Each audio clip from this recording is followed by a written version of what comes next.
สบายดีเมื่อสุขุสุคนเนาะเมื่อนี้เบาแปลงมาเบิ่งสวนพักสายน้องเท่าพี่น้องป้อพักเพิ่นปีนี้เพิ่นลงพักโดยเฉพาะเนาะพี่น้องเนาะลมขนาดเลยลมต้นผาพี่น้องนี่ตัวนี้คือผาสร้างในข้างหน้าเนี่ยนี่บางคนสิบ่ฮู้ว่าผาสร้างในผาสร้างในท่านผู้ชมอันนี้คือสายน้องเท่าจุดใจกลางของสายน้องเท่าเลยปีนี้เพิ่นลงหญ้า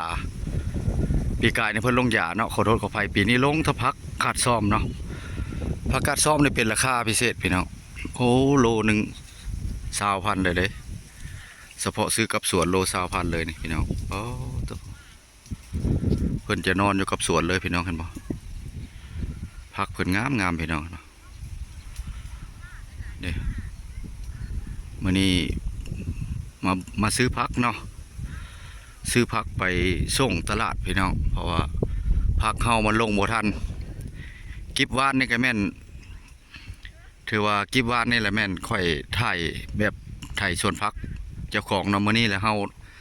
จะได้ซื้อพักเพิ่นตื้มเนาะบ่แปลงจะได้ซื้อพักเพิ่นตื้มแล้วก็อาศัยมาแล้วก็อดถ่ายบ่ได้ก็เลยถ่ายที่ว่าสายน้องเท่าแข่งขมวนให้เบิ่งน้องใต้น้องกลางเลยพี่น้องเนาะเฉพาะปีนี้แหละเป็นครั้งแรกนะมาแต่ว่าน้ำก็ยังไหลพี่น้องบ่ทันแห้งเนาะ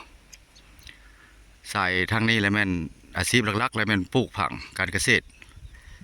เรื่องพักเรื่องมีเนาะเห็ดให้เห็ดนาแล้วก็ปลูกพัก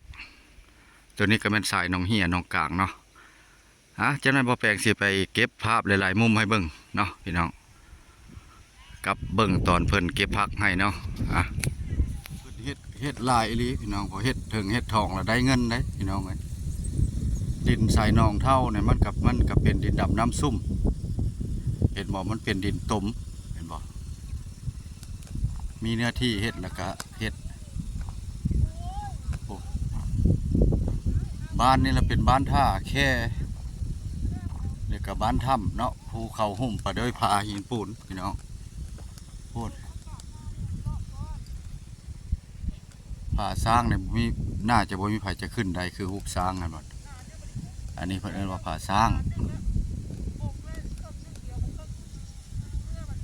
แดดได้แต่ว่าภาพบ่สวยบ่งามก็ขอโทษขออภัยนำท่านผู้ชมเนาะเบาแปลงมาก็ถือว่าอดถ่ายบ่ได้ให้พี่ให้น้องได้เบิ่งที่ว่าอยู่ไทยบ่อยู่ต่างประเทศหรือว่านักท่องเที่ยวเฮาเนาะหากเข้าเป็นกำลังใจเนาะพี่น้องเนาะเข้ามาเป็นกำลังใจหรือว่าติดตามไว้เพื่อว่าเป็นเฮ็ดคลิปต่อไปเนาะโอกาสบ่แท้ก็บ่ได้มาพักเพิ่นนี่ก็งามสวยงามพี่น้องเนาะถือว่าพรตลาดนี่ก็เอาอยู่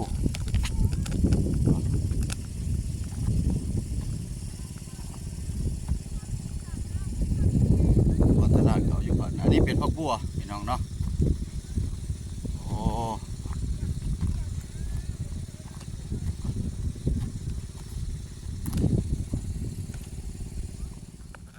น้ำนี่ยังหลายยังลงบ่ได้เนาะใส่หนองเฮาอันนี้คือสายมาจากหนองเท่าเนาะแต่ว่ายังหลายลงบ่ทันได้บ่อนตัวนี้เลยแม่นจุดหนึ่งของบ่อนเศร้าเมืองตะแคกออกมาหาอยู่หากินพี่น้องก็คือสายหนองเท่าพอไว้เวลาเดือนเพิ่นเลี้ยงซิบเนาะแต่ว่าเศร้าเมืองตะแคกนี่กุ้มป่าแถวนี้บ่หมดง่ายเนาะแต่ว่ามันยังเลิกหลายเดือน5บ่แห้งพี่น้องนี่ช่วงนี้จะไปกันมาเฮาสิเข้าสายหนองเท่าตรงได้ใส่เรือนี่เพิ่นจะได้ใส่เรือพายเข้าไปเนาะมันพอมันไกล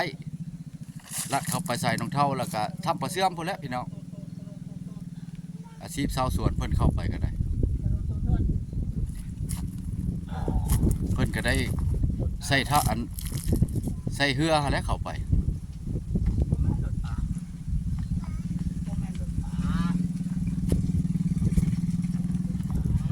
วิวเนี่ยอลังการเลยพี่น้องเนาะแต่ว่าปีนี้เฮาเป็นตัวแรกที่ว่ามาถ่ายให้พี่ให้น้องเห็นทางสายน้องเท่าน้องตะไก้เนาะหรือว่าน้องเฮียความจริงแล้วเข้าไปทางลัดนี่ถือว่าใกล้อยู่ข้ามไปทางทับปะเสื่อมทับปะเสื่อมเฮาเนาะเพื่อนก็นอนอยู่กับเถียงนี่เลยใส่ไฟอันไรเซลนี้นี่ แสงเลเซลสาบโดยอันนี้นี่เพิ่นจะใส่น้ำจากสายหนองนะขึ้นดูดมาใส่เลยพี่น้องกำลังงามเจ้านี้เราเพิ่นเฮ็ด3 ไร่พี่น้อง3 ไร่เพิ่นว่า3 ไร่เนาะคนเดียวได้3 ไร่พี่น้องเอ้ยเห็นบ่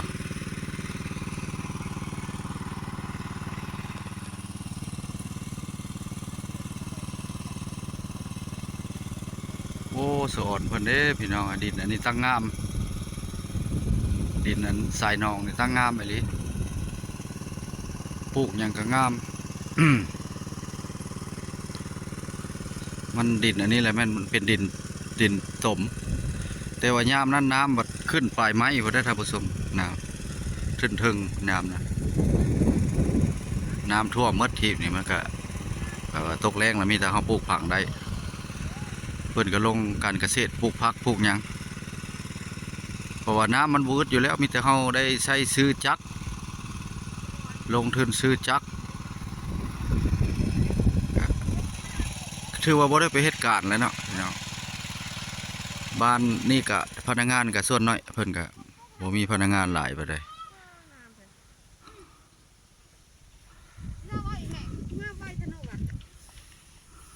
มอดแล้วล่ะบ่แล้วล่ะ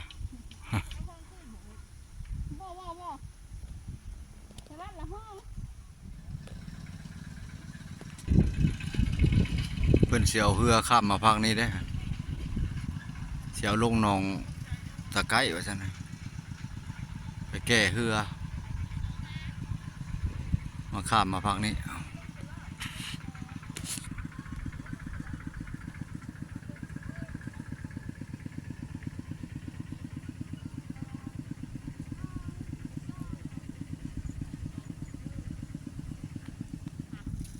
เผือกอันนี้มันเผือกธรรมดานี่บ่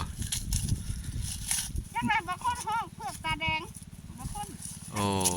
ตัวนี้เราเผือกเหลืองนี่เผือกเหลืองนี่เหลืองขัดซะนะ เฮ็ดน้ำหวานน้ำนี่ก็สิได้อยู่บ่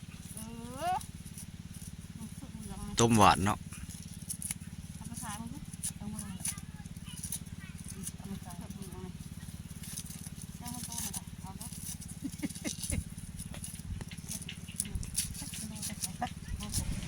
โอ้น้ำยังหลายเนาะน้ำเนี่ย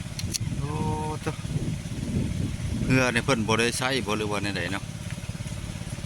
น้ำยังหลายพี่น้องใส่หนองเฮาโอ้หมอน้อยนี่สิลงน้ำบ่ฮะจะได้ตกน้ำเลยได้ฮะอาบได้บ่ต้นได้บ่อาบได้อาบได้ถือว่าน้ำยังบ่ลงหลายพี่น้องเพราะว่าเดี๋ยวนี้เพิ่นยังบ่ลงเนาะอันนี้คือสายหนองเท่า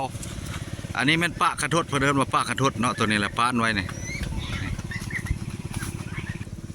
อันนี้เพิ่นก็เริ่มสิลงตีคู่เลยนี่เห็นบ่พี่น้องเริ่มตีคู่แล้วเพิ่นสิลงส่งใส่ซีเมนต์ยาเนี่ยอันนี้ไผ่นี่มันพัก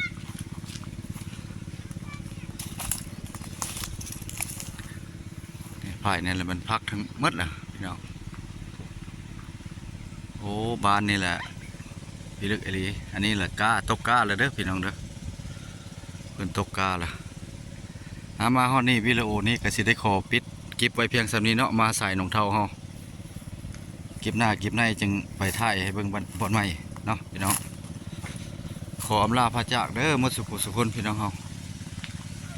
ไปก่อนพี่น้องคำว่าสบายดี